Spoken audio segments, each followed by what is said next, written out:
Good evening, everybody. My name is Vernon D. Johnson. I'm a professor of political science here at Western Washington University and a member of the organizing committee for this evening's event. I want to welcome you to Examining Race, Civic Engagement, and Citizenship Post-Ferguson. Where do we go from here? Tonight's symposium is sponsored by the Ralph Monroe Institute for Civic Engagement, a program of the Political Science Department and the College of Humanities and Social Sciences at Western Washington University. Ralph Monroe was a longtime Secretary of State of Washington. He was a graduate of the Political Science Department at Western and is currently a member of the Board of Trustees here at Western Washington University. We think we have a very stimulating program for you here tonight, featuring a panel of experts in the fields of law enforcement, criminal justice, and social advocacy. We think this program will live up to the aspiration of the Monroe Institute, and we hope that you think so too. Before we begin, I would like to extend some thanks to some of the folks that have made this evening possible. First, to Professor Sarah Weir, the director of the Monroe Institute, and to the Institute's advisory committee, which includes myself, but also Professors Vicky Schwoy and Christopher Towler, all of the Political Science Department at Western. Also, I would like to thank Ralph Monroe himself, who continues to be active around the state in politics and is also very active in the leadership of Western Washington University, and to the numerous donors over the years to the Monroe Institute, which have generously endowed it and made it possible for us to put on programs like this one here tonight. I'd also like to thank our distinguished panelists for carving out their time. Several of them have driven up I-5 and had to fight the horrendous traffic these days in order to be here with us tonight. So thank all of you. Some of these folks I've actually known for a long, long time. I didn't realize how long until we got to chatting a little bit beforehand. And others I've known more recently, but I'm getting to know them better now, and I think you'll enjoy the time that you have with them here tonight. We have an ambitious program, so we'll want to stay on task. Let me talk a little bit about how the evening's going to go. It'll begin with 10-minute statements from each of our panelists in response to prompts that we've sent them that have to do with the particular spaces that they occupy in terms of criminal justice, the law, and social advocacy. And each of them will speak for about 10 minutes, and then after that there will be a 15-minute question and answer session when those of you in the audience can ask questions to any of the panelists. And then we will go to small breakout group sessions, because one of the things that we'd like to come out of this is some plans, some strategies, some initiatives for action, civic engagement, community involvement with respect to some of the issues that we're going to talk about here tonight. And so we're calling it a 10-minute break, but really what we'd like you to do is take a break, stretch out. There's some refreshments outside, maybe grab a little snack on your way to your breakout group. And a couple of them will meet here, and there's some other places that we can send people, and we'll just kind of get that sorted out when we actually take that break. That should be around 7:20, and then the groups will meet for about 40 minutes, and during those sessions, again, come up with some initiatives, some strategies, some action kinds of plans that you'd like to come back then to the General Assembly, if we can call it that. And that should be around 8 o'clock, and you'll want to appoint somebody to be a spokesperson for your group that can then just share with the general body some of the things that you've come up with. And what we'd like to do as the Monroe Institute is sort of be a platform for continuing conversations. I think there's a couple of organized groups that are here from the community that will probably be wanting to advance some of their ideas about what should happen next. Hopefully there'll be an opportunity for some of our students at Western to engage with some people in the community and work going forward on some of these issues. And so that's kind of the way we see things going here tonight. When we first started to think about this program 3 or 4 months ago, we said, well, you know, hopefully it won't become passé, this issue of race and law enforcement, by the time we actually are able to pull this thing off. But we shouldn't have been so worried about that, because there have been a string of tragic incidents that have unfolded around the country, of failures of grand juries to indict in the cases of Eric Garner and Michael Brown.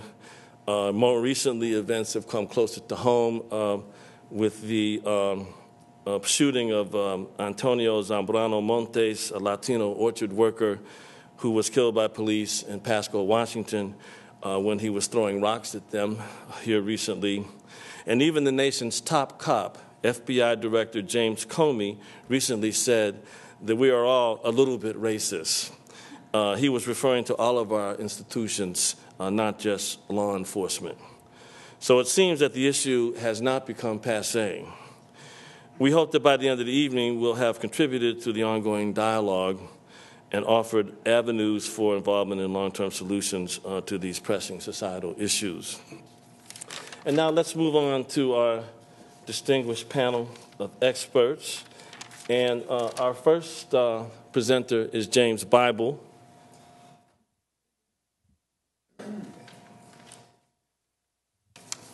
And actually, I probably don't need any notes about James, because I've known him for a long time. He got his bachelor's degree from Western Washington University in sociology in 1996. He's also a star football player while he was here. He did 2 years of graduate studies in sociology here, focusing primarily on disproportionate incarceration of minority youth and demography. He subsequently attended Seattle University School of Law and graduated with honors. In 2003, Mr. Bible was a Faculty Scholar Award nominee. He is currently a law partner with the James Bible Law Group, and I just have to add that he has, for many years, been the president of the Seattle chapter of the National Association for the Advancement of Colored People, having stepped down, I believe, in 2013. And he made quite a splash when he was the president of NAACP, particularly over school closures on the south end of the city. But I'll leave it at that. And I do want to bring on James now. And the prompt that we have for Mr. Bible is, what legal actions can be taken in cases where police misconduct is witnessed, and what are the rights of street protesters?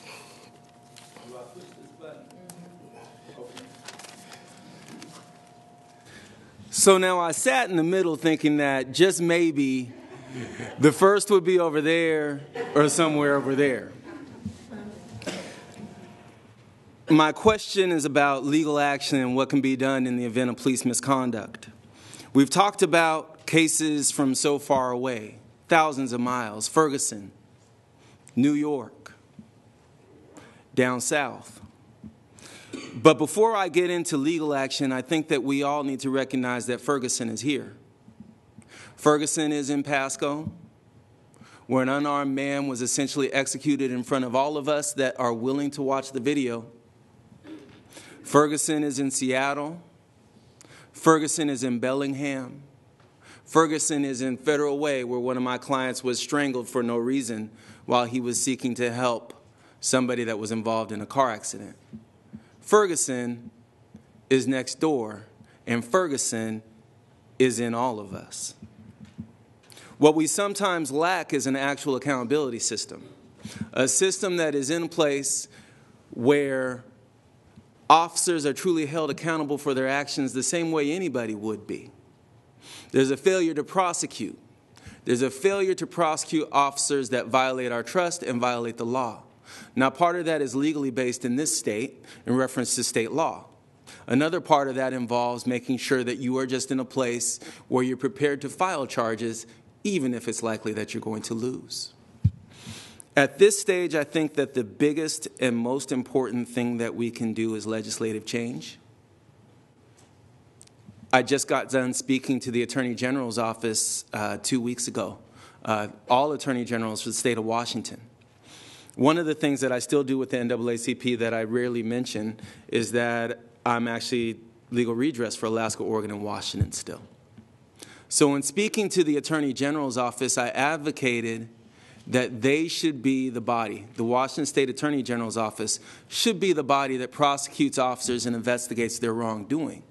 It makes sense because they are somewhat more removed from the prosecuting authorities that are local, from the police officers that basically write reports for each and every one of their cases. It would be less politicized and in a place where we could have something somewhat closer to independence. It would not be perfect, but I think that it's a start. And I think that it's something that needs to be evaluated and pushed for. Secondly, in terms of the laws need to change in terms of malicious intent. That is a part of the statute that is directly linked in the state of Washington to officers. And that needs to be removed because it talks about whether or not an officer had ill will. And I'm going to tell you right now, we will all be greatly disappointed if and when, and I do say if and when, the officers in Pasco that brutally shot a man on video that was doing nothing but turning with his hands up is not charged with a crime. In a realm, by the way, where 4 people have been shot in 6 months by police officers, a town of 60-some thousand. That's Pasco. That's in your state. That's not too far from you. There needs to be action there, not just legal, but presence in terms of people that show up to say this is wrong. Because the NAACP has gotten word that what's happening in Pasco, Washington right now is that officers and sympathizers of officers are going door to door in Pasco and telling folks, don't come out to rallies, don't come out to protest. Immigration will be there. So what do you do to protect human rights and human interests? You got to rally, you got to protest, you got to support. And in the legal realm, there are occasions when you have to file lawsuits, which is something that my firm, frankly, regularly does. I think we have 4 or 5 lawsuits against different police departments right now. You have to do those. You have to push for changes in legislation. You got to pressure prosecutors. You got to write. You got to write them and say, we see what you do. You got to hold them accountable as elected officials. You absolutely have to do that and tell them, we will vote you out if you fail to protect the interests of all people. And if you fail to treat all people equally in terms of prosecution, we will vote you out. This can happen. And I think we have to acknowledge what our power is in terms of that. And we have to have the resolve not to just be reactionary, not to just be in a place where we say, oh, now something's happened, so we'll move, but to have the resolve that is day in and day out, sun up to sundown, that flows like a river or crushes against the shore like an ocean. And then there will be change. And the change needs to come on every level of accountability and accountability systems, because what you have is an illusion of fairness and nothing more. I've told people in Seattle that we no longer... Is this thing still on? Look, I don't even have to hold the button the whole time. So if I just... I know y'all are making fun of me. Okay. Yeah. But so, in terms of accountability systems in Seattle, I've told people very publicly that we no longer access the police accountability system in Seattle because it not only provides just an illusion of fairness, it victimizes our clients a second time when they tell them that you did not get beaten, that you did not get thrown up against a wall, that this did not happen to you, you did not get tasered irrationally. The officer was in fear. You just have to understand, so maybe we're going to mediate. What people of color and people in poverty often have with law enforcement across this nation is a domestic violence sort of relationship. And people are uncomfortable with people saying that, but I absolutely believe this. I say that because you can be damaged, you can be brutalized, you can be mistreated, and then you have to go back to that same agency to say, this happened to me, and they can say, we reviewed it, and it didn't happen to you. It didn't happen. So we got to change our systems of accountability. We got to access the laws. We got to vote folks out. And we have to analyze our systems of prosecution in such a way where we figure out what sort of independence we can have in prosecution, not only from local agencies, but from local law enforcement. They are in a place often in many regions where they have significant political control in terms of voting power, in terms of voting blocks, in terms of accessing corrections officers' unions as well. It's quite remarkable, the sort of power. So as a population, we all have to flex that power as much as we can. And then after all of that, maybe we sue. But I don't think we necessarily jump to litigation to solve the macro social problem. We do litigation, what's called 1983 claims, to be in a place where we address issues on the individual. Hey, brother, how you doing?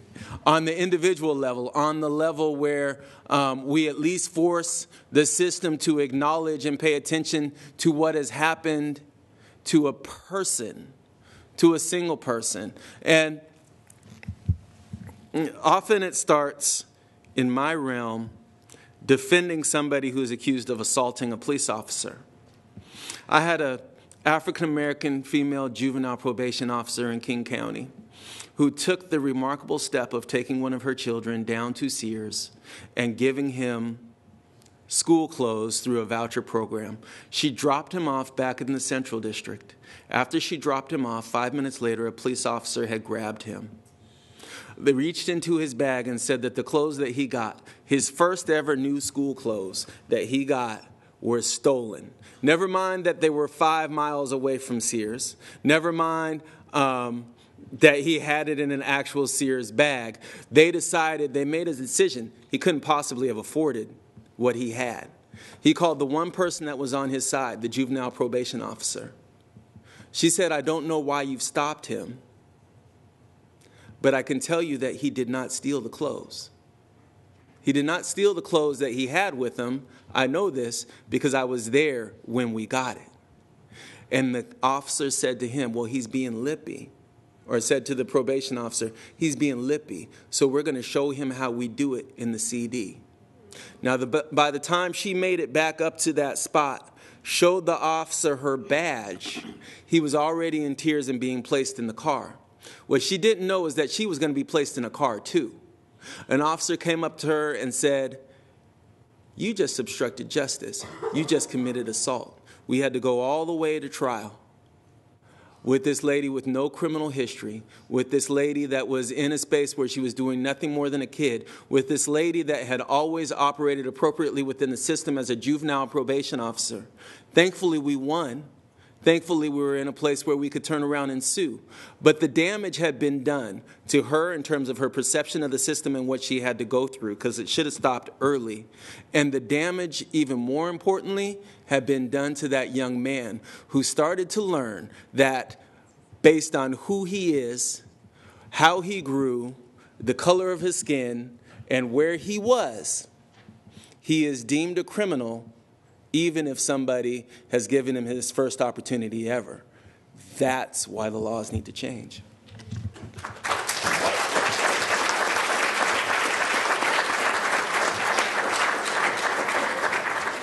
I want you to know that's the closest I've ever come to the end of everything, and that's in respect to Dr. J over here, who knows me from my actual hair days, which has been a long time.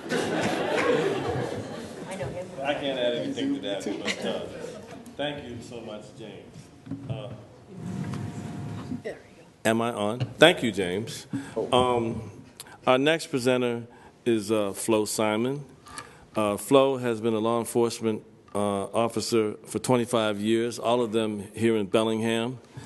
She started as a patrol officer and has worked many assignments, including special investigations, DARE, which was the old anti-drug thing in the public schools, the bike unit, detectives, and worked her way up through the ranks, and she is now the deputy chief of police here in the city of Bellingham.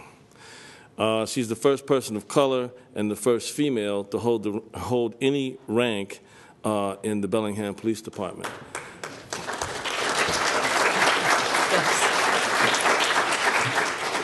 The prompt that we have for Flo is, how are police trained to work effectively within communities of color or with populations from those communities? Thank you. Thanks. I appreciate the opportunity to be here with all of you, and I thank you for coming out tonight. What I want to talk a little bit about is officers when they come to us for a job. And when I'm out recruiting around the state, around the county, around the city, I tell young people who want to get into law enforcement that I can teach you all there is to know about law enforcement, but I can't teach you all those things that you should have learned in kindergarten, that your parents should have taught you, and that includes how you treat people with respect, how you treat your neighbors, how you acted at your first job, how you were in school, and basically all those things that deal with integrity and ethics. I can't teach you any of that. You have to come to me with that, and then I will teach you how to be a law enforcement officer. So once we hire you, you go through 440 hours of training, and in that 440 hours, there's only 20 hours of any kind of diversity training. So when they come back to us, we have to do a little more extended training. We have, our department is fully involved in community policing. That is our motto. That is what we do. We want officers to be out in the community.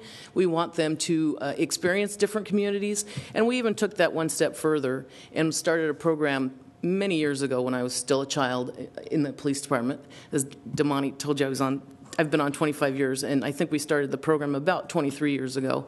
It was called Expanded Community Policing. And what that meant was we identified different groups in our community, and we invited them to come meet with us, and different officers became liaison officers for that community. So, for instance, the Hispanic community, if there was an issue that they were having, they could identify with one officer and deal with that one officer one-on-one and get to the resources that they needed.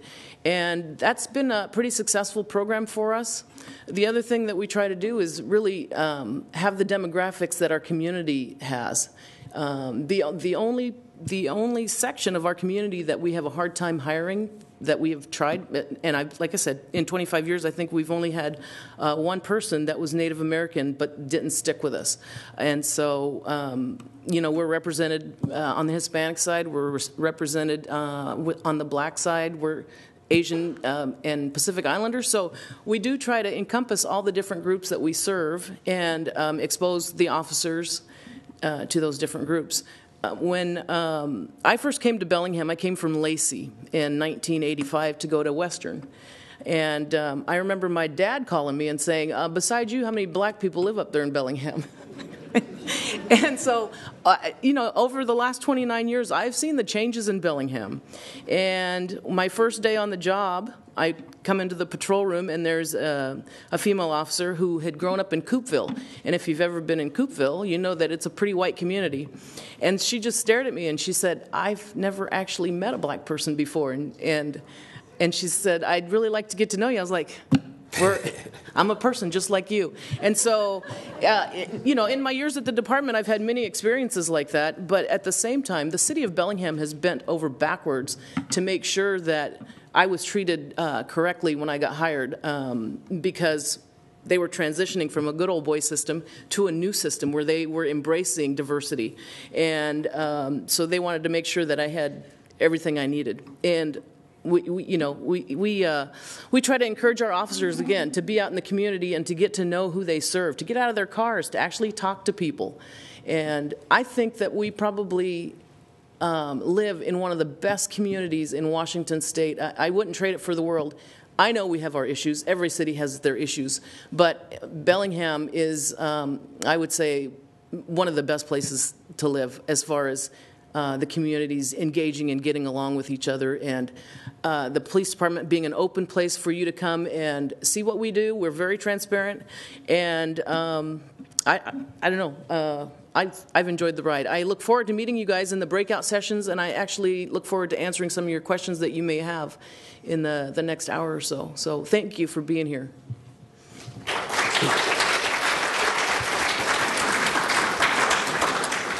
Thank you, Flo. This is on, right? My students know it's very, very easy for me to get snake bit around technology. even old-fashioned technology, right? Our next presenter is Mr. Craig Sims. I had the pleasure of being on the panel that CIRC, Social Issues Resources Center, put on in the fall with Craig and also with Tali Hairston. And in many ways, props out to the students for starting a conversation around here. And we really consider ourselves to be, promoting an ongoing conversation. Craig is currently the chief of the criminal division for the Seattle City Attorney's Office. His primary responsibility is to oversee all attorneys and staff who prosecute criminal and traffic crimes that occur in the city of Seattle. Prior to working for the Seattle City Attorney, Craig was the senior deputy prosecuting attorney with the King County Prosecutor's Office. He is a member of several organizations, including the Lauren Miller Bar Association, of which he was president from 2007 to 2009, the Washington State Bar Association, the King County Bar Association, of which he is a trustee, and he's also on the advisory board of the Washington State Bar Association, the Leadership Institute of the Washington State Bar Association. Craig Sims. Thank you. Your prompt. The prompt for Craig. How can race play a role in decisions about how to prosecute cases that come across your desk? Good evening, everyone. Hello? Hello. Good evening, everyone.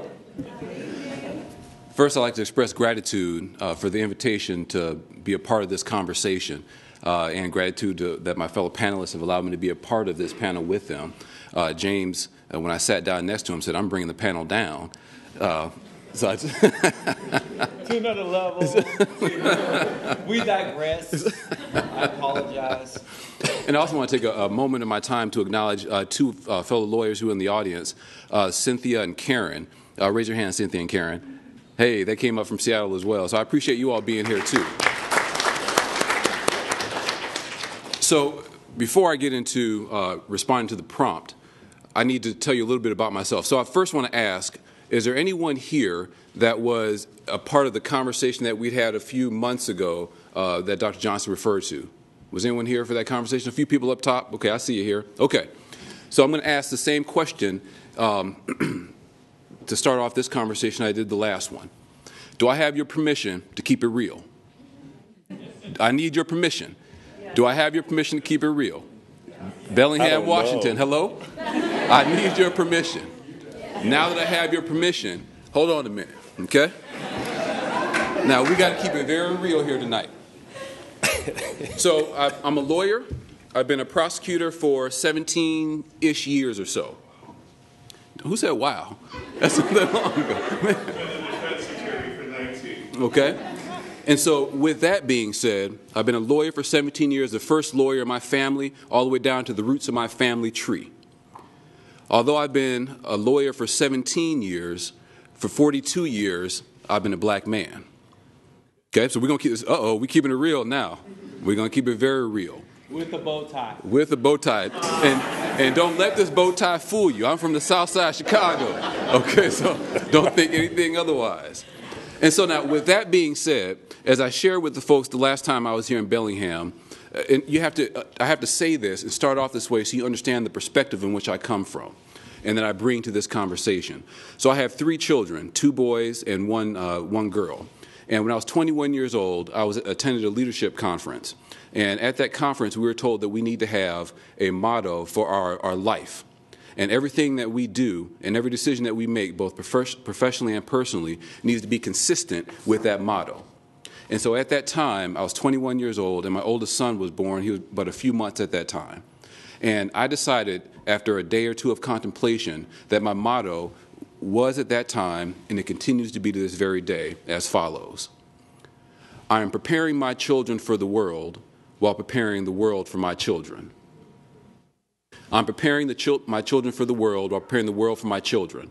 And so what that means to me is, while I'm at home, it is my responsibility to prepare my children to be good citizens for the world.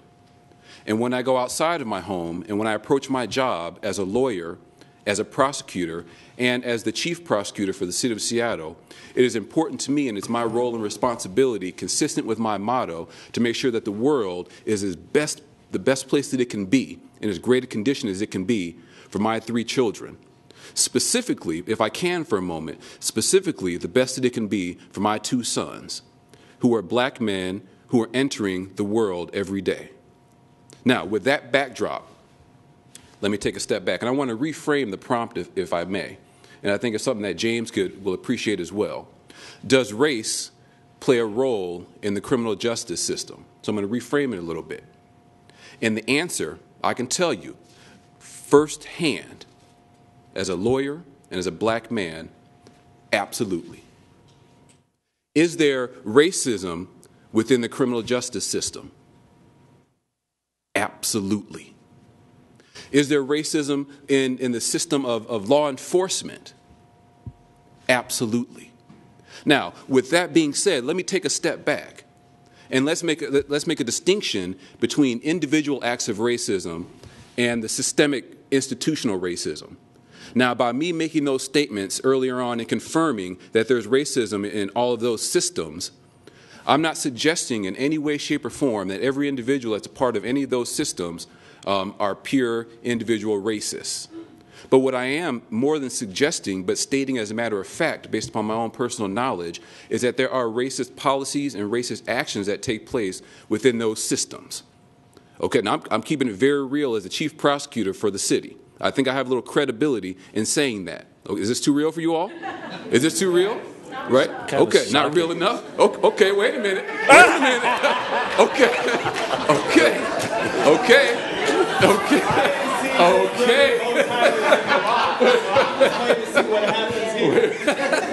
Your Honor, can we make a rule? Now, it's going to be PG-13. We're done taking off the clothes. Oh, it's on film? Okay. Now, with that being said, the message that I want to say, and in the 5 minutes left in my remarks, the message that I want to say is we need to work on this issue. First, acknowledge it. Let's speak the truth. Acknowledge it, and let's deal with it from both sides. From the side that defense and James and the other defense lawyers are taking it on, and then from inside as well, whether it's inside the police department or whether it's inside the judicial system or whether it's inside the prosecutorial system. Now, as a prosecutor, we have a lot of responsibility. We have a lot of power as well. We have the decision to change lives, whether it's charging someone with a minor misdemeanor crime through and including charging someone with determining whether or not they will live or die, or spending the rest of their life in prison. Now, with that being said, it's important that we have black lawyers and other lawyers of color as prosecutors as well as defense lawyers, because we have a much different perspective. We as lawyers of color have a much different perspective that we bring to the table. Now, here's what I can tell you as a matter of fact, that when there is an issue, and I call this the Trojan horse theory, and I'm the Trojan horse. I'm now inside the system, right? I snuck in. They gave me some authority. I wore my bow tie, right? And they gave me some authority. We're keeping it real. They gave me some authority. Now I have the power to make decisions, policy decisions, individual decisions that matter. So James will have an issue, and he will send me a text message. He will call me, and we will do our best between our, based on our relationship, to try and right a wrong that has occurred.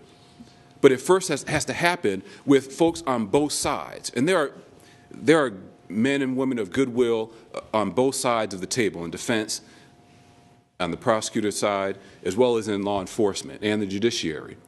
But I just think it's important to stress this point, and we can flush it out more during our conversation, to flush it out that there needs to be men and women of goodwill that are willing to speak the truth and keep it very real. And as once we have an opportunity to do that we can all begin to address the issues that we know are there, that we've all confirmed are there, and that's the issue of institutional racism. Now, James talked about the electorate, and if people don't make good decisions, we can vote them out.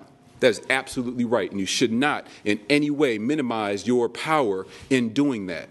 because the prosecutor, whether they charge the crimes themselves or whether they present them to a grand jury, they have the authority and the discretion to determine what they're going to present to a grand jury, what they're going to charge. And so you need people in those key positions making those decisions that are of sound mind, of reasonable mind, and have the willingness to speak the truth and deal with these issues square on, despite what political ramifications may come their way. And with that, I look forward to continued conversation as I put my bow tie back on.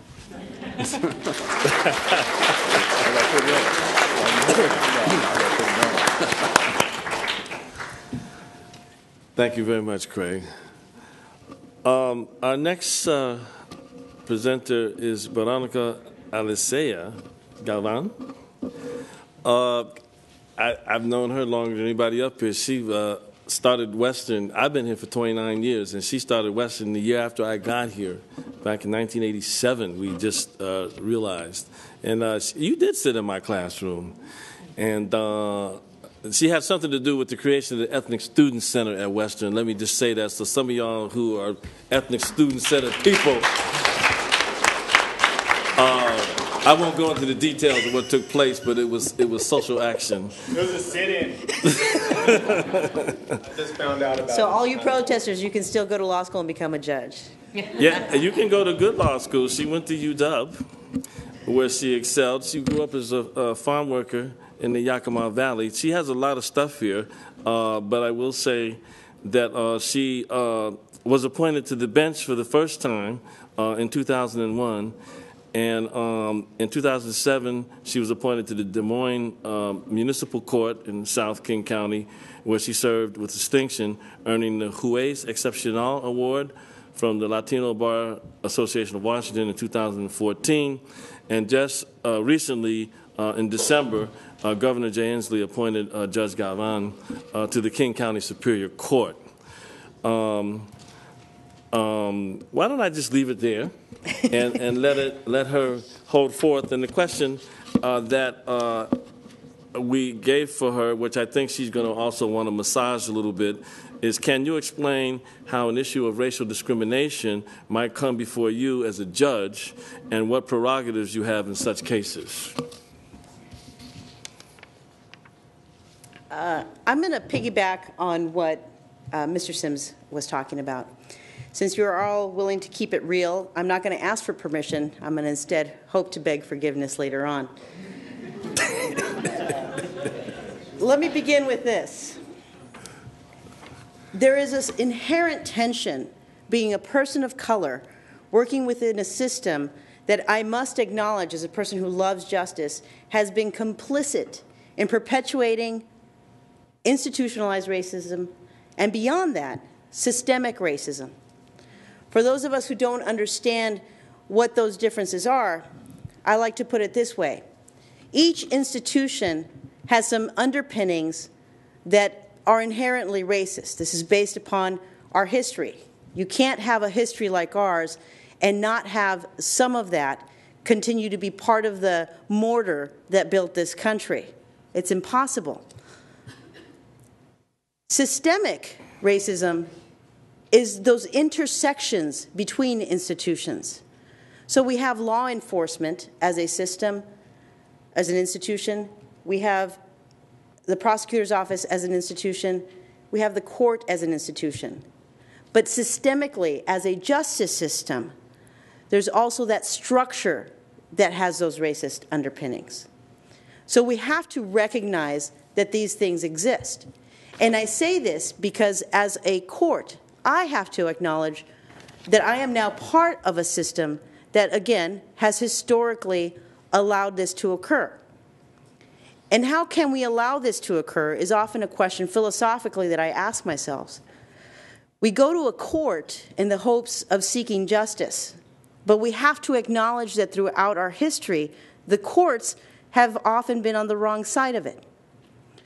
We can look at how the fact that our courts allowed slavery to continue for so long, that they failed to recognize the humanity of another individual, that they allowed in the 40s people to be interned based upon their race, that they allowed segregation.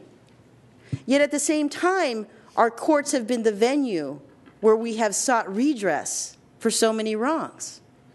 So they allowed integration. They recognized some of these things. So this is almost a yin and yang world within which we operate. What can judges do and what authority we have? We have a lot of authority. That authority is conferred upon us by you. When I put on that robe, and this is my philosophy, this is what I own, because I can't speak for every member of the judiciary.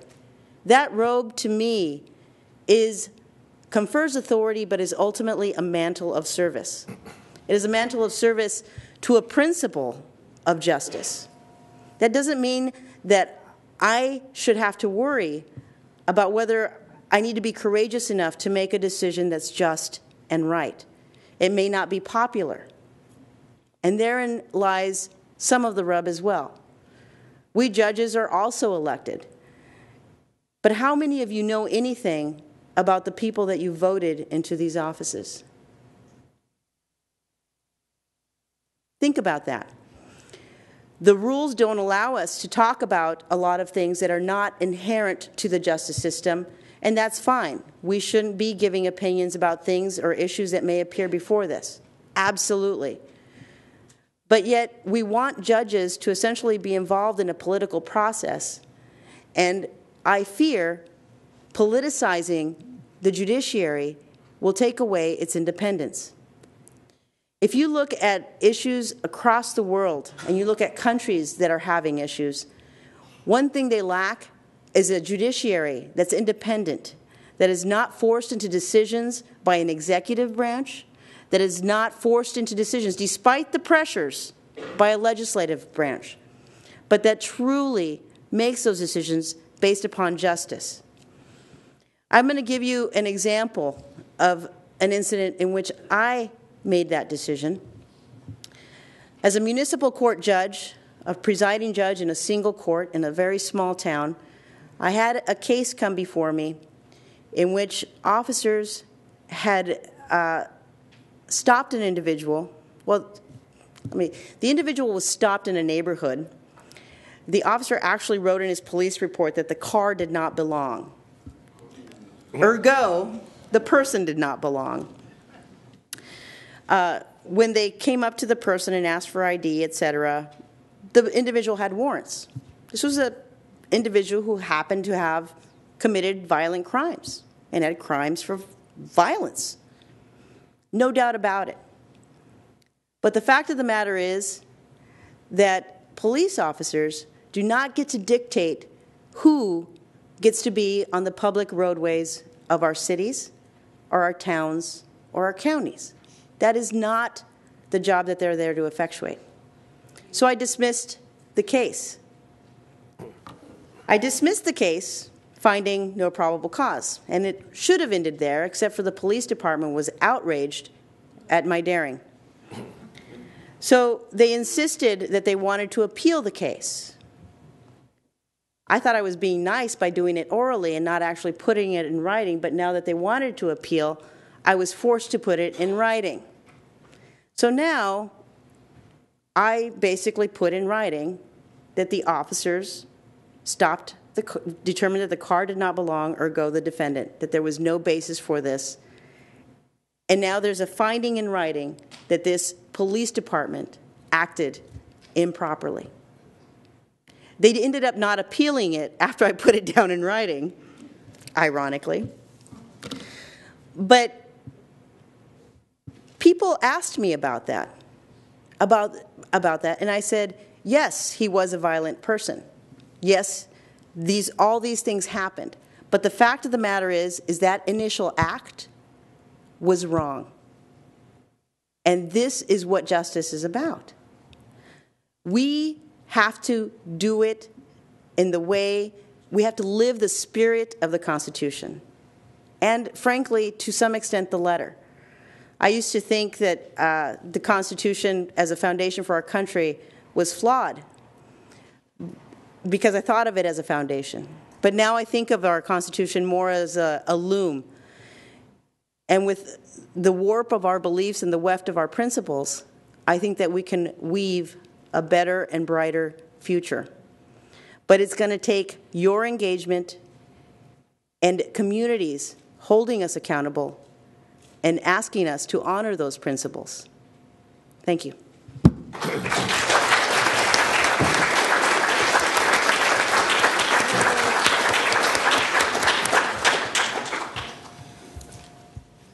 Thank you, Veronica. We've heard from people who, at various levels, have been are a part of the system, and I guess even a criminal defense attorney is certainly wrapped up in the system to a certain extent, although James would say he's probably working from the outside.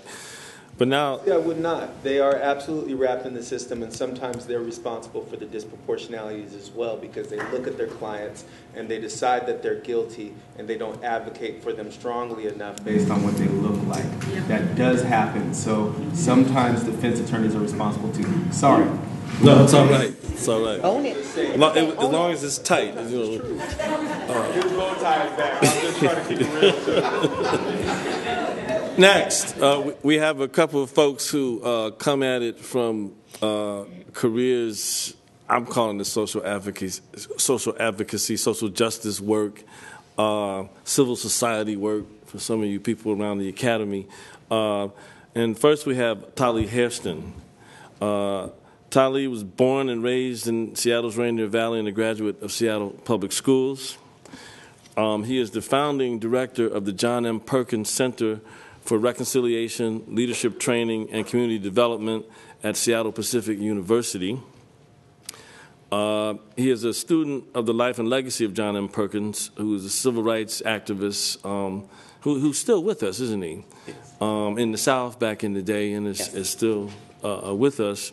And he's currently responsible for leading the educational advancement of reconciliation and community development at Seattle Pacific University, managing a diverse staff and resourcing students, staff, faculty, alumni, and stakeholders. Hairston also oversees co-curricular programs in global and urban service learning programs, intergroup dialogue, and experiential education opportunities in justice, poverty, ethnic identity, and cultural capacity. In his time at SPU, institutional diversity has climbed from 7% to over 30%, and is sustaining itself in this growth.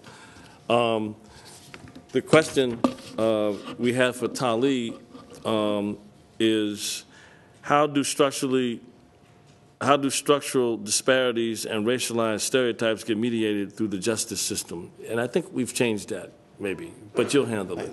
Yeah. Well, thank you for being here, and I'm glad to be here as well, and I hope we can engage in further dialogue going forward. What system in the United States does not contain racial disparities? From the church to the courthouse, America is filled with institutions and systems that contain racial disparities. The health community, the health system, has some of the most egregious health disparities. Racial disparities.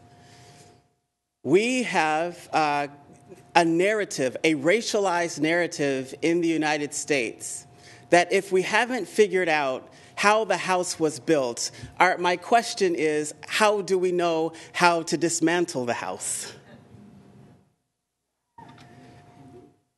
We have a recent Washington State congressman who believes that if you look into the sociology books, it proves that people of color and the poor are more likely to commit crimes because it's inherent. We have Supreme Court justices back in 2010, a Supreme Court justice, who believed the same thing, that the reason that African Americans are 5 times more represented in the incarceration system is simply because they have a problem with criminal behavior. The same thing is true of any system in the United States, we have built a house full of racialized disparities. Now, let me go back to something the judge said, because this is very powerful. The officer said in his report, if I'm correct, the car doesn't belong. Mm-hmm. Okay? In our research, what we're finding is a big question. Where do black and brown bodies belong? Because in the United States, what we have proven is they don't belong.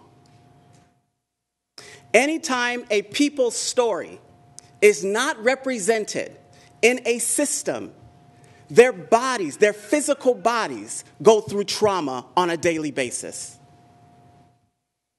Research proves that when you don't have anybody, doesn't matter your ethnicity, race, or gender, when you experience a lack of belonging, you experience frustration, rage, you get lippy. Because when you walk into the church, when you walk into the college, when you walk into the consortium, when you walk into whatever, you see your story is not present. When you walk into the courthouse, even your own defender thinks you don't belong. I know, he thinks you belong. That's the problem. Everything that then stems from the individual experience of not belonging gets uploaded into the system. And so systems continue to reproduce a message: you don't belong. And on the other hand, we continue to produce police and judges, apparently, and you name it, all the way to the church. I don't want to leave out any, there is no sacred cow here. We continue to reproduce leadership that does not understand the perspective of the criminalized poor. We continue to reproduce then people who have a story for which they walk in and say, I've never had a person of color as a friend. But then when I'm on the police force and I'm dealing with an 18-year-old who's 6'2", 200 to 300 pounds, I write in my report, they looked like a demon, like a monster. That comes from someone who has no experience and no words for the other. Nothing in their brain says, this person is human, because they have not had humanizing experiences with the other. Their story doesn't have it. And America continues then to reproduce a white majority that does not have literally the words in their brain to be able to articulate a racialized worldview. So even when they look at what happened in Pasco, there has to be then an argument for the police. Why? That's all they have language for. Because the message continues to be in their story that you are to fear the other, which is a regular conversation we have whenever we hear, whether it's, we were talking over dinner, judges who fear what will happen to them if they don't abide by mandatory sentencing laws. Police who fear that the person that they're about to give a driving or speeding ticket to is somehow more dangerous than the white kids in suburban neighborhoods who have weed, but he knows his father and is more likely to take that kid back to this friend's home and say, we caught him on the street, just wanted you to bring him home. The same kid in a community where he doesn't belong or she doesn't belong is then put into a system that continues to traumatize, re-traumatize, abuse, diminish, disregard, and miseducate. So that by the time that individual is an adult, we have created a pipeline to prison. No pipeline gets created by accident. Pipeline, this idea or this metaphor of pipeline is inherent within the story of what it means to be an American. And until we understand how then the house is built, we won't understand how to reconstruct it, remodel it, redo it, rebuild it. So we are on a consistent path of racial protest and race riots. You can track back historically to city after city in the Midwest, West Coast. You can trace the lineage of the American story of racial unrest to today. It is obvious to some of us who do the work of reconciliation and community development, we are not creating a community for whom racial disparities can be easily understood and thus managed appropriately.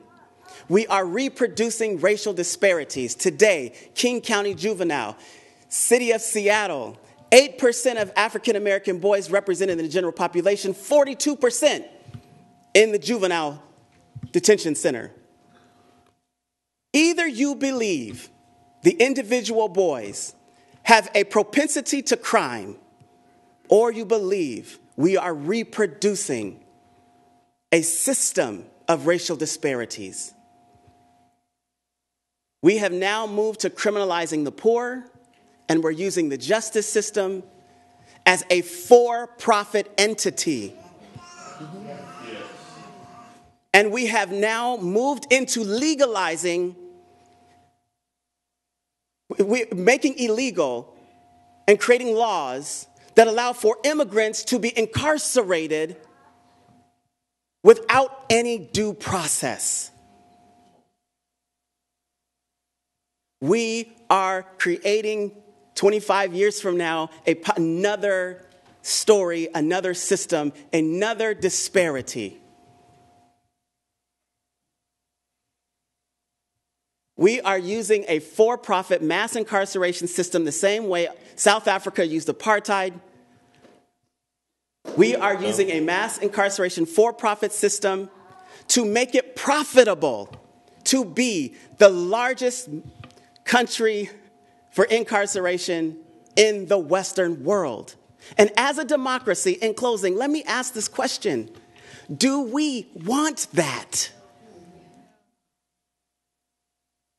Somehow, if we do not want that, we have to engage not individuals, but systems, and work towards redoing whole systems that are reproducing racial disparities in the church, in the courthouse, in the health system, in the streets, in the policing system, you name it, justice system.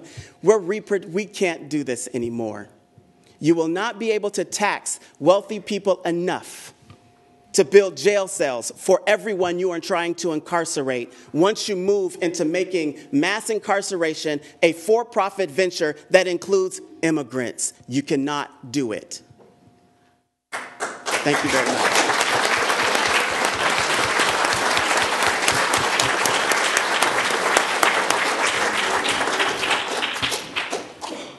All right. Are we ready for more? We have another Veronica, known affectionately here, some of her crew is here as Vero, Veronica Nelly Velez. Veronica is an assistant professor and the founding director of the Education and Social Justice minor at Western Washington University. Before joining Western, Veronica worked as a research fellow and the director of public programming at the Center for Latino Policy Research at the University of California, Berkeley. Her research interests include critical race theory, Latino critical theory in education, the politics of parent engagement in education reform, particularly Latino immigrant families, participatory action and community-based models of research, and the use of GIS technologies, my goodness, to further a critical race agenda on the study of space and educational inopportunity. Why don't I stop there? There's also a lot more that can be said. But her prompt is, what are some strategies of constructive advocacy that communities can employ to engage the criminal justice system over issues of perceived racial inequity? All right. Well, thank you. Buenas noches. Buenas noches. So I see a lot of my crew up there, so I'm looking affectionately at everybody. So the first thing I want to do before I start is acknowledge that we do stand on indigenous land that allows us permission to hold this space. So I just want to recognize that before I start. I also want to acknowledge several colleagues in the room and my student colleagues. I'm looking at Tamara Spira, Hope Corbin, all my crew in the back, Andrea, Jaleesa, Drea, Christina, Annika, Terry, oh my goodness, there's a bunch, Elva, anyway, I know you're all here. And the reason I acknowledge it, because none of this work that we do is done alone. And so acknowledging, at least for me, it's I always ask my students the question of for what and for whom do we do this work? And without you, none of this would be possible. So I just want to thank you for being here and showing support. But what I'm about to share is really one of collective wisdom. So I will do my best. I'm gonna stick to my 10 minutes because I'm a bit of a storyteller. So I will do my best to do that. So I do want to tell a bit of a story before I talk a little bit about this, because I actually had some struggles with the question, Dr. J. And part of this starts with the part of this constructive advocacy, because I think it assumes something. Right?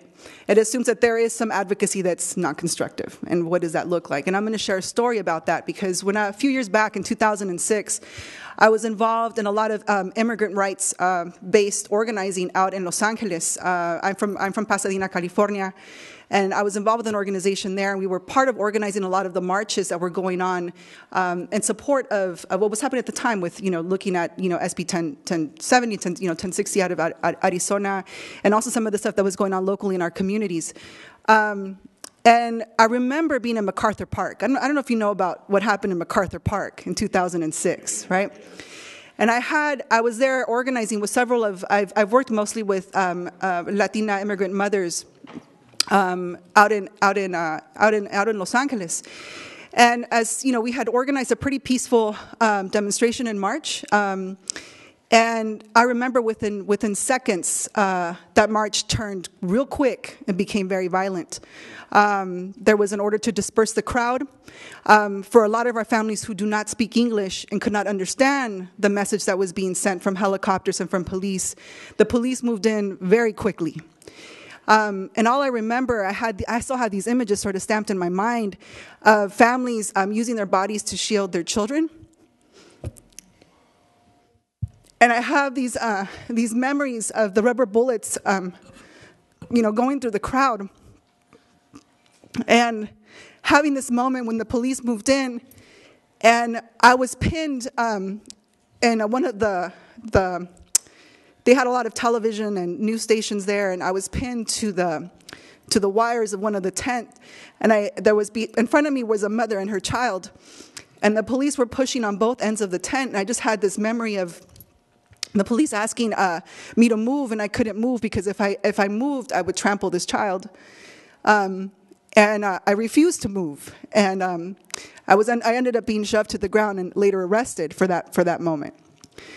So when we talk about constructive advocacy, when I refused to move, some would argue that I was not engaging in constructive advocacy. Some would argue that I was refusing an order from a police officer to move because I knew what would happen in that process. If I moved, I knew I knew I was going to hurt this child. So I think about that, because what happens when we respond? What happens when we react as a community? I think about what happened in Ferguson. I think about what happens in our communities. I think about what happened that day in MacArthur Park. And, and this is why I sit on a panel. I'm also married to an attorney, so it also came in handy that day, I'll tell you that. He always said, I knew I became an attorney for some reason, bail you out of jail at some point. But I do remember this moment of asking myself, was I wrong, right? And thinking about these moments of how we respond and how we react. Now, when we came back as a community, as the group of mothers that I was working with, we began to talk about what we needed to do. And for us, it was really important that education for us was at the absolute core of any work around justice. we had to begin to name not just the symptoms of a problem, but the disease. And this is where, we talk about speaking real and talking real. I remember in that moment, because we were talking about racism and its connection to immigration and language and other issues. And I remember at that time, I was learning about the Brown versus Board of Education and learning about, it's about the 60, almost 60th anniversary of the case. And I had this quote where Judge Carter talks about, had he known what he knew now back then, he would be able to say that racial inequity is a symptom, but that white supremacy is a disease. Ouch. And how do we talk about that, right? How do we name it? And for a lot of us in the community, it was really important to begin to name those diseases and begin to talk about how they intersect. And that was the first part of this, right? Because for so many of us who've been, and I'm also the daughter of a cop who I would argue in terms of his training in his department was traumatized by that training, and he continues to live that now in his mid-70s. But to understand how we're put through a system, how we're taught to hate ourselves, how we're taught to see ourselves in a certain light, and then all of a sudden then told we should engage in constructive advocacy, right? And not respond when violence is being done to us, and what does that look like? But engaging in educational campaigns was really important. Now I want to fast forward a little bit to thank you. I want to fast forward to last week, and I'm looking at my student colleague Andrea, who is working as part of a project here locally. The group is called the Washington Schools Discipline Cooperative, if I have the name correct. But beginning to look at how do we engage in these educational campaigns here locally to talk about the connections between what's happening in schools and what's happening, we're looking at the connection, the school to prison pipeline connection, moving down the line. And the data is pretty powerful, right? So we can share, and I have some of the data here in front of me, but we can look at for students who receive free and reduced lunch, they represent about 40% of the student demographic. This is last year, 2014 school data. About 40% of the students in Bellingham are free and reduced lunch, but they're over almost nearly 65% of the incidences of discipline and punishment in school. For Latino students, we have approximately about 14% of them are represented here in Bellingham School District, but nearly 30% of them are represented in the incidences of school discipline and punishment. And now there's other data that I can share with you. But I share this because the data alone can't begin to make those links for us. Because when we shared that information, the first thing we got was what? It was a lot of families saying, I got to learn how to teach my child to behave better, which is important. I think the pedagogies of the home are critical. I think my parents taught me that. I know that a lot of parents are thinking about how do I support my child so they can navigate through the system. But I think what was important in that educational space was begin to talk about how are the systemic issues being represented here? Is this really about individual behavior, or is there something deeper happening? So I have a bit of a contradiction. And the contradiction is this. I believe in the educational projects to help us to think about and to name these deeper diseases and to begin to engage in conversations of what advocacy should and can look like. At the same time, when schools are being militarized, when teachers are acting as police officers and punishing kids in these ways, how do we engage in that project within that kind of system? What does that look like? And so I think about that, and this is where I would love to engage with you all in a smaller group and begin to talk through, because that advocacy work has to be defined by the local community and these local spaces. But it definitely is a challenge for us because of the contradiction in our educational system. So I'll leave it there. I can definitely keep talking, but thank you all for hearing me out. So. All right.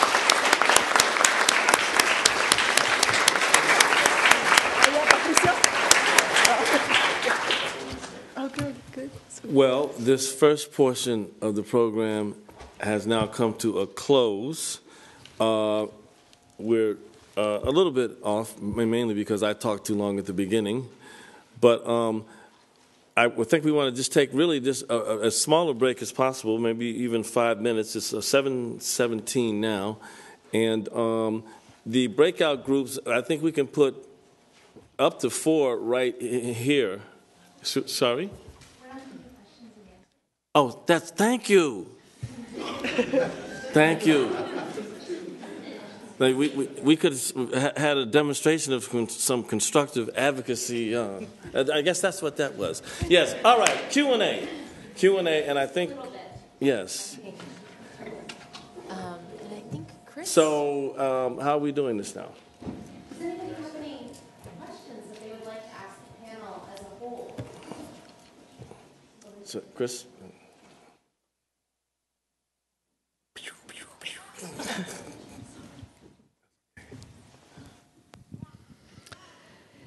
I'm Joy Gilfillan. I'm president of the Restorative Community Coalition in Whatcom County. And one of the issues that we're dealing with in Whatcom County is that a movement by administration to build a very large jail that is at least twice the size of what we currently have. There's not a really good needs assessment at the base of it. So one of the issues that we're dealing with is how do we deal with a systemic problem when we have white supremacy kind of issues at the root of it. We've had 2 deaths in Whatcom County from SWAT team call-outs in about the last year. Both of the people who died were white.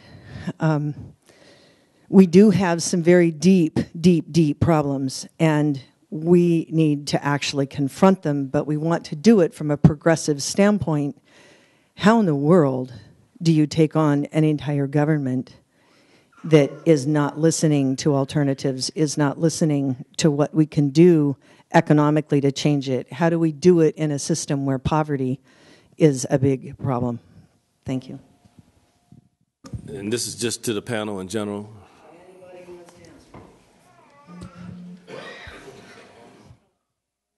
Okay.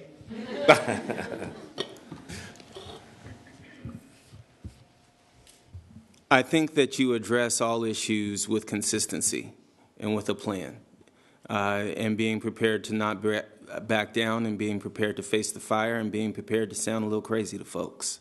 The issue that you address is, or you bring up, is a critical one in terms of the building of prisons, the building of jails. When you build jails and prisons, you seek to fill them. When you seek to fill them, you fill them with isolated and alienated populations, and then you make money off of them. So you fill them with your poor. Out here, you fill them with your natives, your indigenous populations, and then you move from there and you silence their voices in terms of their ability to vote and the like. What you do in terms of addressing issues, even if you've lost your right to vote, and this is a thing that's been talked about in the African American community, one of the things that we started to do is not just talk at our own political forums, but actually find out where they are in other parts of the town, other parts of the county, and then go there and ask questions and seek to make friends and basically lobby for votes and change. And I think that's critical, not just to preach to your choir, but to figure out where the institution decision makers are actually going for their support and show up there. I think that that's a critical piece of things. I also think that you're really on the right track in terms of addressing jails and prisons. When I walk into a courthouse in King County, and sometimes in other places too, I feel like I've been ushered back to a different time and space, perhaps, where I'm on a slave ship and we're basically bartering for the life of someone. He's not so bad. He has this potential. He has the chance to go to school. He maybe is this. He maybe is that. And then I start to change it to, well, he's 6'3". He could carry a lot of hay. He can pick a lot of cotton. He can do a lot of. So we'll put him here instead of there, and it gets fairly remarkable to think about. When I think about prisons, I think about Angola in Louisiana and how it actually got that name. It got that name not when it was a prison. It got that name when it was a slave plantation. And not everybody realizes that it was actually a slave plantation called Angola, principally because that's where the slave master, one of the biggest slave masters in Louisiana, got all of his slaves. But when an Emancipation Proclamation came through, he sold that land, and it became a prison at that time. So if you want to address social and institutional inequities, you got to address the places that limit our voice, limit our power, isolate us from our communities, disenfranchise us tremendously. But you also have to make sure that you're not speaking just to this choir, because I bet there's a lot of people in this room that have come out here because they agree with you. But you got to find those folks that the people that think they have power, and I say think they have power because power is on many levels an exchange between the person that's seeking to exert power on you and your decision as to whether or not to accept that.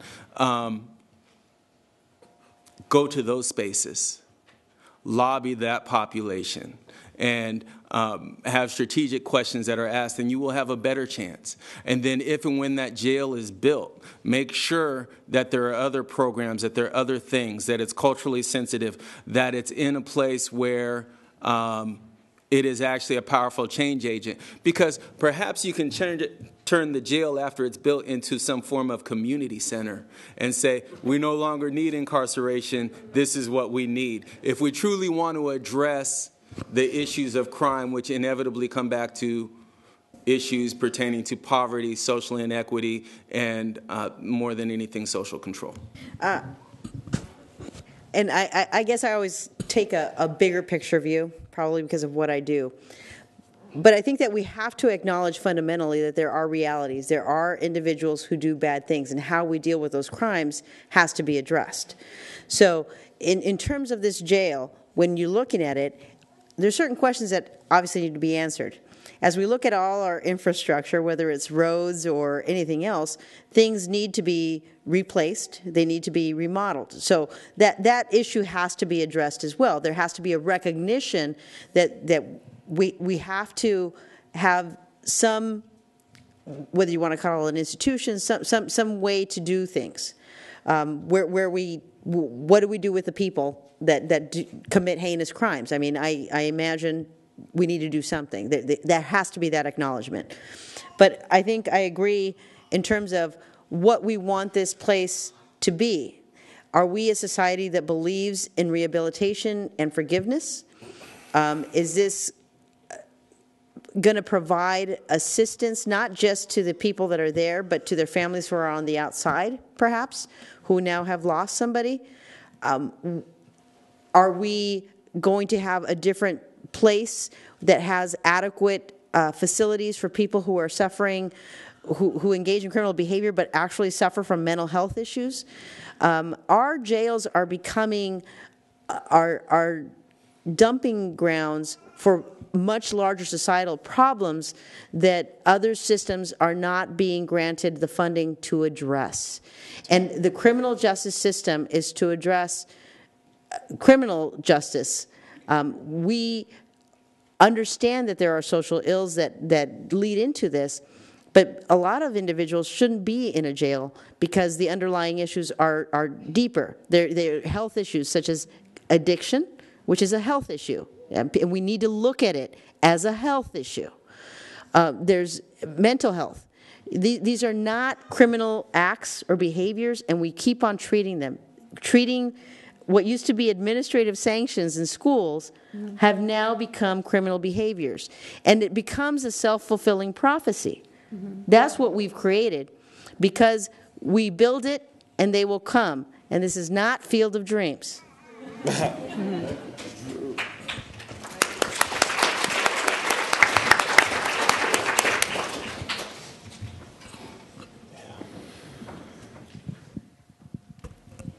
Thank you. My name is Kim Harris, and I'm a diversity trainer here in Bellingham, and I appreciate your comments. My question is directed to Craig and to Veronica.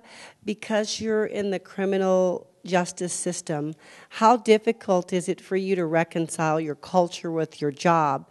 Because I imagine that it's frequently challenged with decisions, and I imagine that being that you're outnumbered, you might be a person of one, versus many people in the system that don't have the same framework of thinking as you do.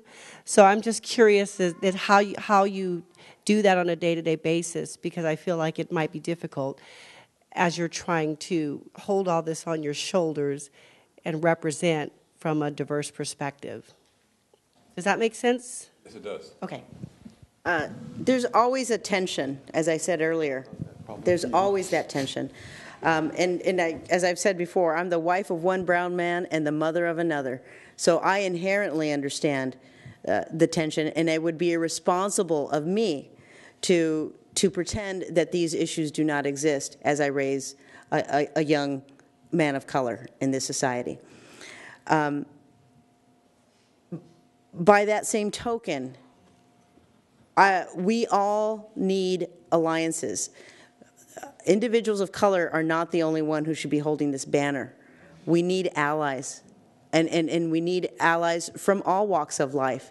And allies not in a paternalistic or we know what you need sort of way. We need allies who say, how can we help? We also need to not be the ones in the room who are always called upon to educate everybody else.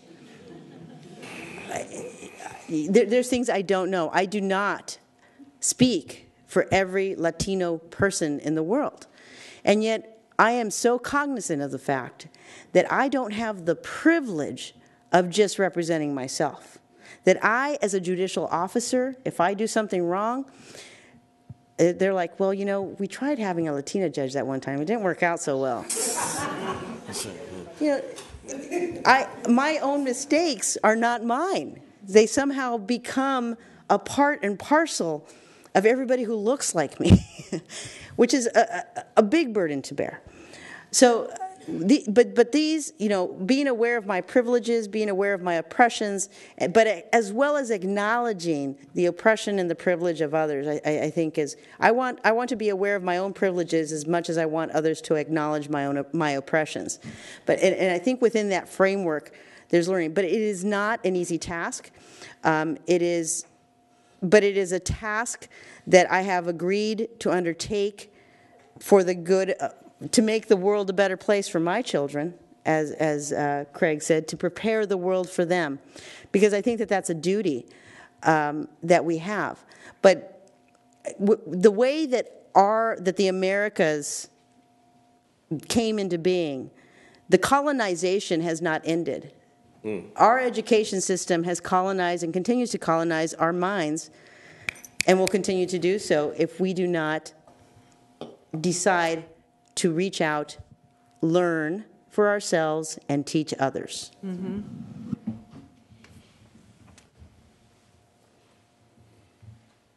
So, man, you really drove it home.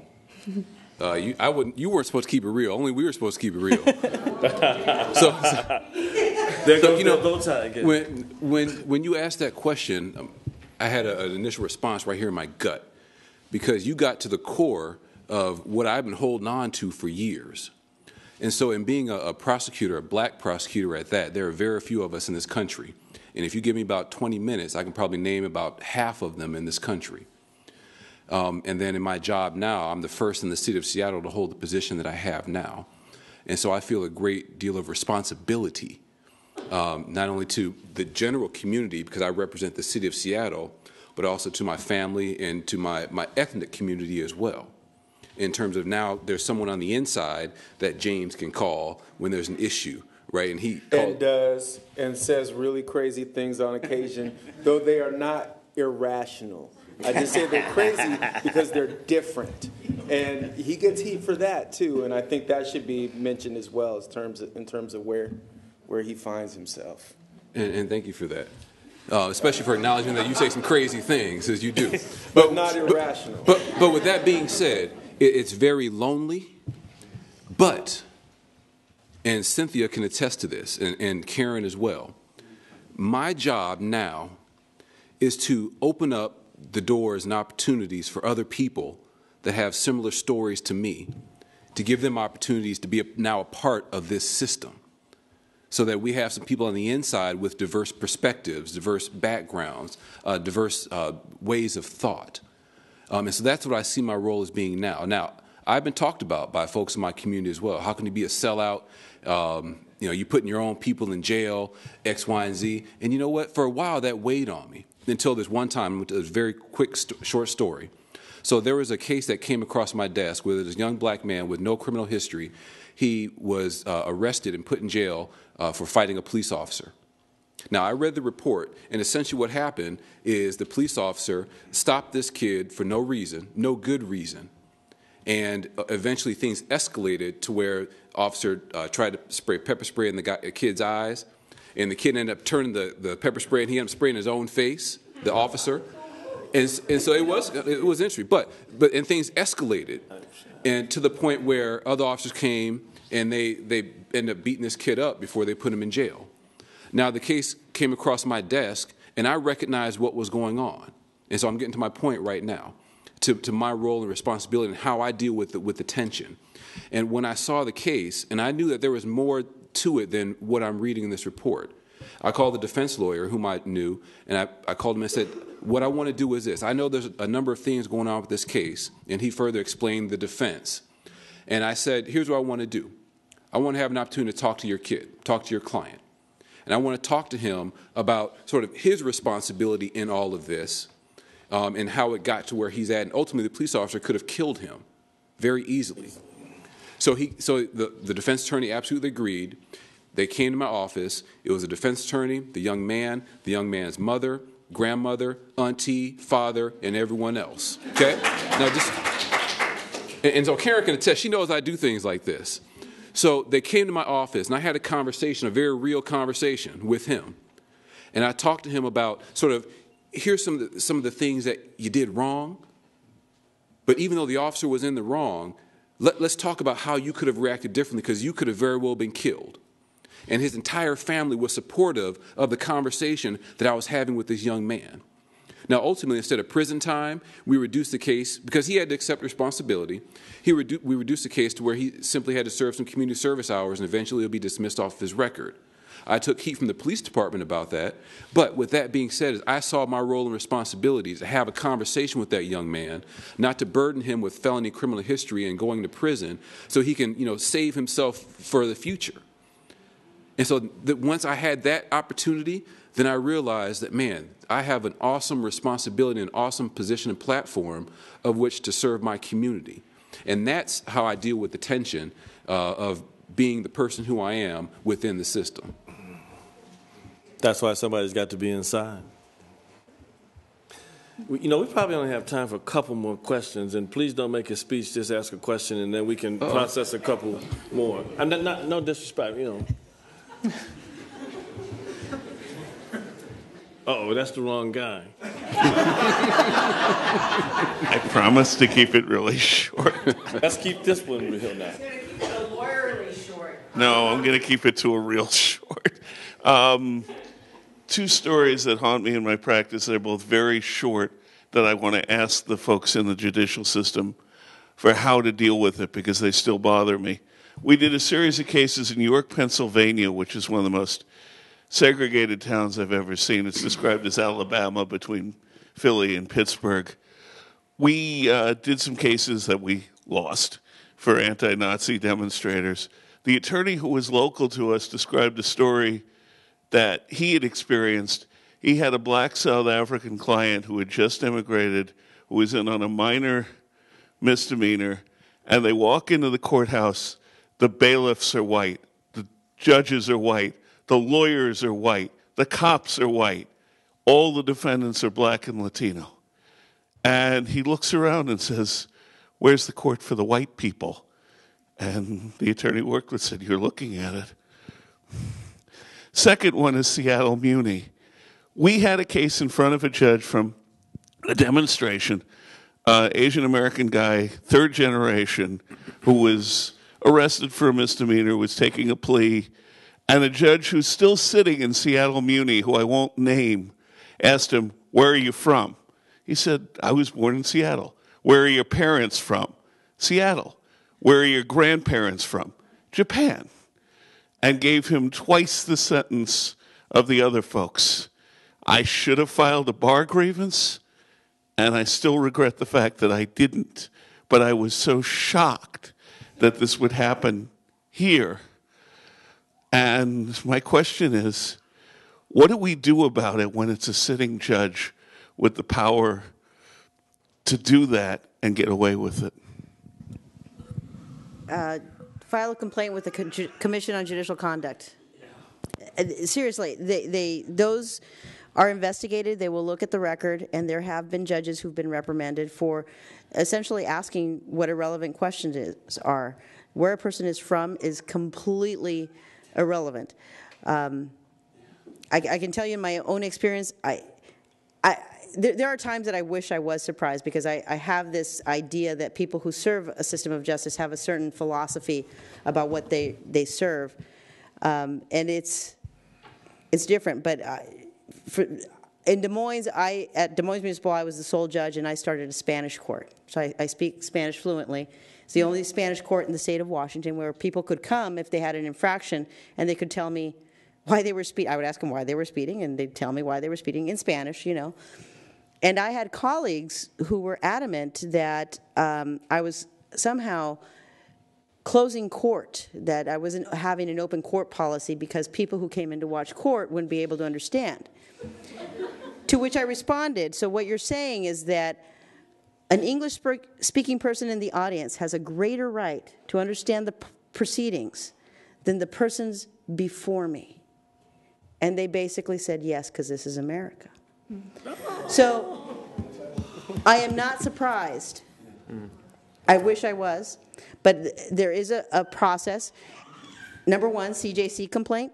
Number one, look at the record. If you have friends in the media, send it to them. That's that thing. Yes. Okay. We got time for one more.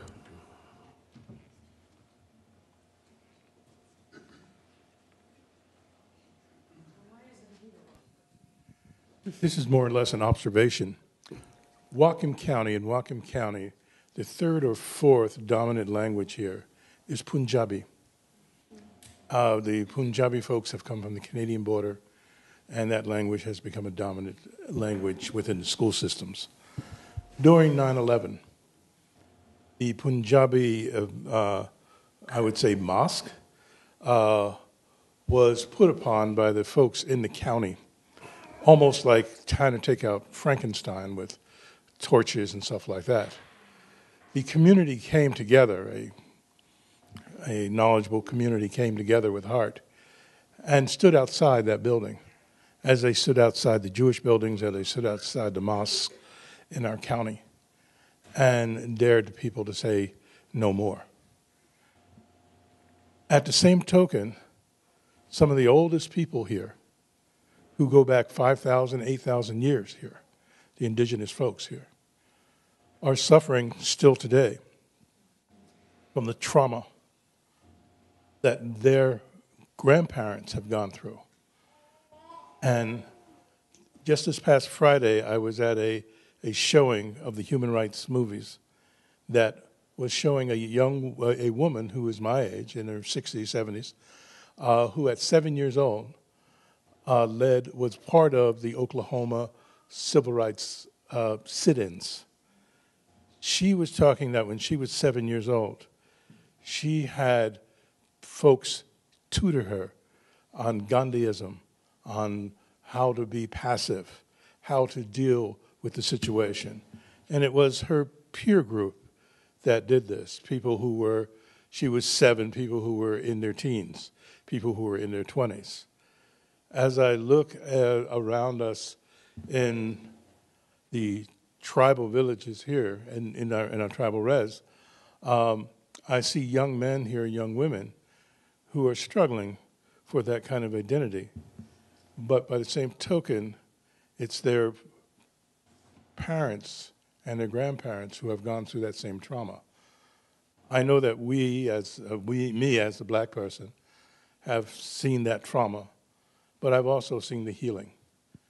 I ask all of you, I guess, from the court point of view, from the incarceration point of view, from the people who fight for the justice inside and outside, to begin to articulate just a little bit to the mixture that we have here of folks coming on board here, of the new generations of the other, and yet we have the old other of the pioneer spirit here, that liked the world that it was in the 40s and 50s here, when the population was 80, 75% white? I might try to address that. I worked in juvenile detention here for 8 years. Many people do not realize that my grandmother is actually of Swedish descent, and many of my family members that are of Swedish descent live in Linden and Nooksack and Sumas. So I've had the direct contact with the old guard here, the newer guard here, the disproportionate incarceration of juvenile children here, the segregation in the juvenile detention center that used to occur in terms of the Native kids and the like, and some of the conflicts that are present. And in terms of the indigenous population here, I don't think that we can pretend that the fact that we have 90+% unemployment rates on the Lummi Reservation with Nooksack populations and very few opportunities whatsoever doesn't impact where they're going to go. I remember talking to kids about gang membership in juvenile detention when one of the kids said to me, "What if you don't have a door?" And they really didn't have a door. What if it's the true means of your family support because nobody has a job? What if when I go to school at Ferndale High School, kids are allowed to spit and pee on me? These are very real things that were actually occurring in the 90s. These were actually occurring. What if the folks that are sitting in council chambers are saying treaties were meant to be transitory and that's why we're going to take your land from you soon? What do we do? I think that we do what we do in terms of just about everybody. We allow them as a group to build and empower themselves with support as allies, recognizing that there's perhaps some amount of cultural identity that needs to be reclaimed or built. And we support and we protect that with all of our hearts as well, their ability to be autonomous and grow. And the same is true with Punjabi population or any other population that comes to this country. We got to demand that the Constitution actually applies. We got to be in a place where we break through the symbolism of it and make it actually real. And we talk about it truly in a real sort of way where we say, I don't have a door, or this is what happened to me. That officer punched me in the face. That officer was actually okay. And just really work through it and challenge each other in ways that inevitably lead to discomfort, because our comfort is killing us. Our comfort is leading us into inequity. We have had conversations that are very uncomfortable. And this is a friend about all kinds of things. And I put him in that spot, right? Because he's the black guy that I talk to. And that's just being real at the moment in terms of who's in the prosecutor's office. And I'm like, you're here now. What are you going to do?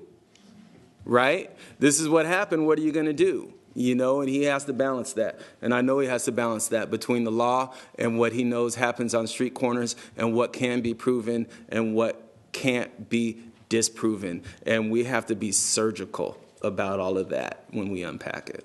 I think we need to recognize that what has been done to the indigenous peoples of the Americas, and I say America as continents because of the Americas, of which I am part of that. I am, Mexican, so these are my people. I am indigenous. Part of my people certainly are indigenous. So when I look at the Americas and I think about what's been done to the indigenous peoples of the Americas, it's still happening. Yes. It hasn't stopped. As much as we talk about the data, the indigenous peoples are such an afterthought in the minds of our larger society that data doesn't even exist. You are invisible. We have the history of the indigenous peoples has been co-opted and it's been erased.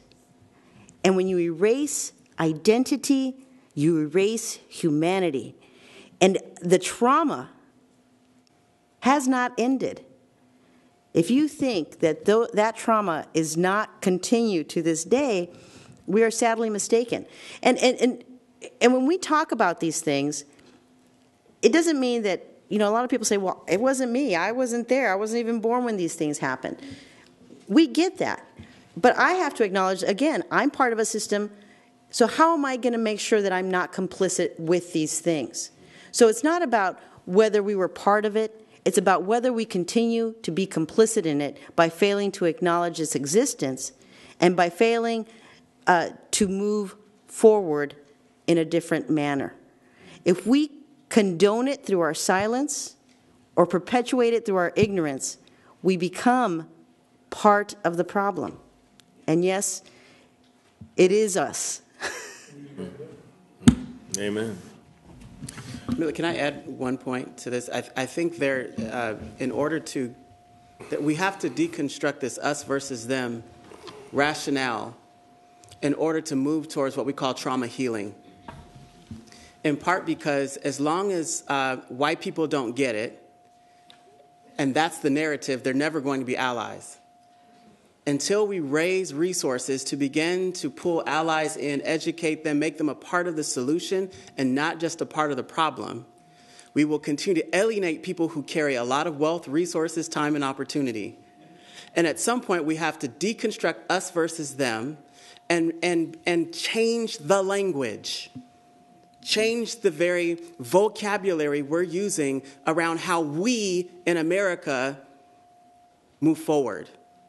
Without such thinking, we do not give the majority an option but to be wrong, ignorant, racist, and a part of the problem. At some point, we have to move towards initiating a new relationship. In our work with Desmond Tutu, this is a part that apartheid failed at in South Africa. And if the United States is ever going to get over Jim Crow and beat him, wherever he may be found in whatever system, we've got to change the language and reinstitute new relationships and establish that on the basis of new language, new opportunities. And I know that sounds somewhat fantasy, but if you look at the American project, we are so young. We have an opportunity with this young generation to establish new paradigms for how we orient ourselves to each other. For if you are always the other, then there's always a margin. I am always victim and you are always victor. I'm sorry. We are young, but we're also very sophisticated in our racism. Mm-hmm. Yes. We are very sophisticated in how we do it. We're very good at creating the illusion of fairness, creating institutions that make it very difficult for you to unpack and address actually what's occurring. Right. And South Africa has been pointed out to me by the judge, which is true. They don't have the same disproportionalities that we do right now. And perhaps it's because they weren't as sophisticated in their inequality.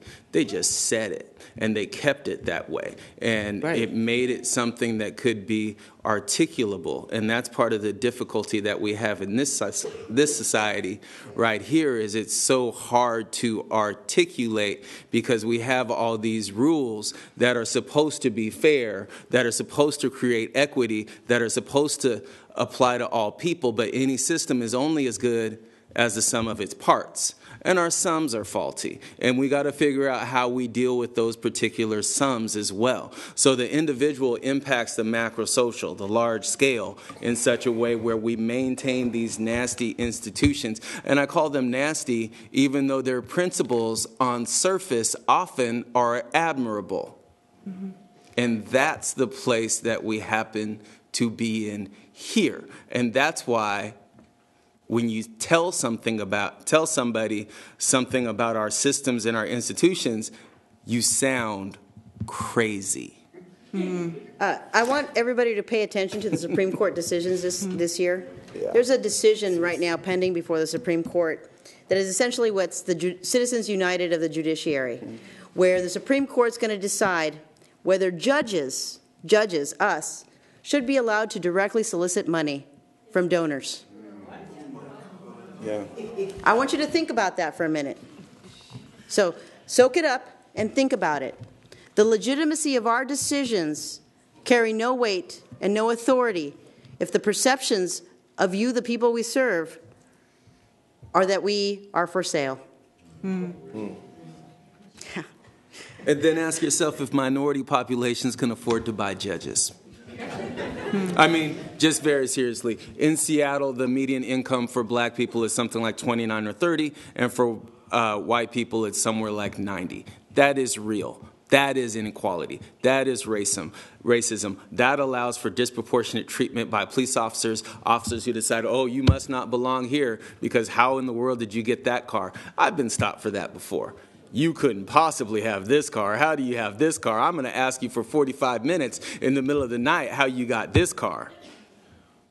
And then when the cover blows off, the lid blows off the pot because you finally had enough, that's when you can become another Michael Brown. Can I also just add, I think it's also really important to recognize, going back to the piece, and I think connecting to all these points, is that we have, while I think for me it's really important to talk about these structural issues, it's also important to recognize the agency in our communities and the ability. So I know of a lot of, at least here locally, we can look at Northwest Indian College and other spaces that folks are mobilizing and doing the work. And so to acknowledge that this isn't just something new. Resistance has been going on for a really long time. And so how we understand that in the context is also important. So thinking about, and I think learning from those spaces and engaging those spaces to think about how do we mobilize in the way that the current structure is currently attacking us and understand those systems, I think is really important, but to not dismiss that we are and we have been resisting for generations. Right. All of these things are true. Resistance has never ended. It's been ongoing. It's not futile.